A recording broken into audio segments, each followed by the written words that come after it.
We're looking at U.S. life expectancies as a function of years since 2000, and we have data collected between 2000 and 2008. We want to perform a regression analysis. The first step will be to enter this into our calculator and to comment on the trends that we see. So we need to first ensure that our stat plot is on. So we go to second y equals. Plot 1 should be set to on. If it's not, we need to change it to on, and these should all read the same way they read here on the screen. So X list, Y list should be L1 and L2 respectively. Okay, so to enter our data, we go to Stat Edit, and we'll enter in the years as years since 2000. The reason we don't want to use the years as the inputs is because they're just large numbers, and they're going to give us a funky equation. They'll still work, it'll just be a really ugly looking equation, even uglier than it will be already. And then we enter our Y values in the L2 column, and now we're ready to perform, take a look at our data. So we'll go to Zoom, and we'll go down to Zoom Stat number 9, and there is a look at our data. So we notice that the life expectancies are increasing, and it looks like they're increasing somewhat constantly, but then there's a slight drop off. So we look maybe constant growth, slight drop off. Not really much more that can be said than that, because we kind of see that the data fluctuate, but overall they're kind of going upwards. First, we're asked to find a linear regression for the equation. Since it does look somewhat linear, it looks like somewhat of a constant growth. And now we want to go ahead and go to our stat, over to Calc, and we'll select option 4, linreg. So this gives us all of our details, A, B, and the R² value. So not a great fit, 92.9%, but not too terrible. So our equation would then be, and we're going to call this L and T, so L of T equals 0.148 T plus 76.74. And in part C, we want to find and interpret L of 11. So L of 11 will be the life expectancy in 2011. This is 2011, and that's going to be, well, what I'll go ahead and do is just enter this into my y equals, since I'll want to see it in my graph anyway, so 0.148x. And then I'll consult my table to see what the output value will be. So just to get a quick graph, there's what it looks like, not too bad. Now I'll come over to my table and type in 11, and that will give me about 78.4. We'll do approximately 78.4, and that's the average life expectancy in 2011. Now we want to find L prime of 11, so we need L prime of t first, and that's just going to be, since this is a constant rate of change function, the derivative, well, the constant goes away, we subtract 1 from the exponent, multiply by 1 in front, and it's t to the 0, which is basically just 1. So that tells us that it doesn't matter which value of t you're looking at, but the rate of change is always 0.148. So we can say that L prime of 11 is also 0.148. Now this is a rate of change, since it's coming from the rate of change function. So we can say in 2011, life expectancy is increasing, or was increasing, by 0.148. Well, what per what? Well, life expectancy is measured in years, and years also measured in years, so we expect that the life expectancy goes up by about 0.148 years of age. So maybe we should put age up here. Years of age per year of time. Okay, not too bad.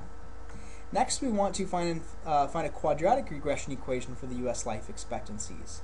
So this is part E, and to do this, all we have to do is come back to Stat, Calc, go down to quadratic regression number 5, and we'll hit Enter to get that equation.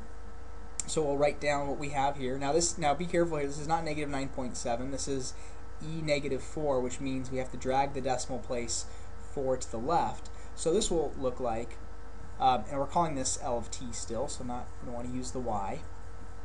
So L of t is equal to negative 0.00097 t squared plus 0.156. Now this one we won't round out as far because it's not necessary. T plus 76.73. And not a fantastic fit either. Does okay, about as well as the linear. And now to go ahead and graph this thing, instead of having to type this big nasty thing in, what I'll do is I'll just run my quadratic regression again.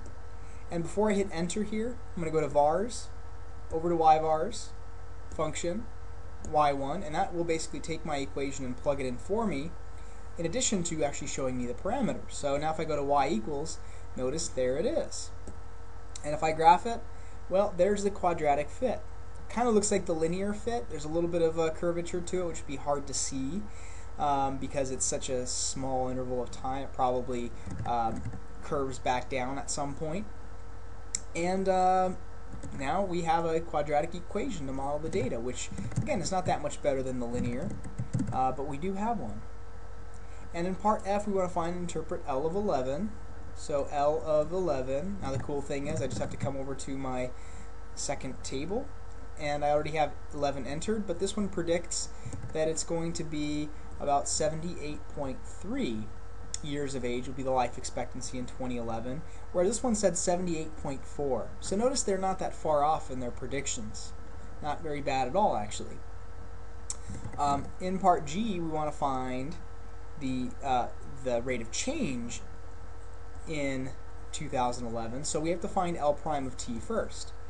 Well, bring down your exponent, so 2 times negative 0.00097 is going to be negative 0.00194, and that's just going to be t to the first power plus 0.156 t to the 0 power plus the constant goes away.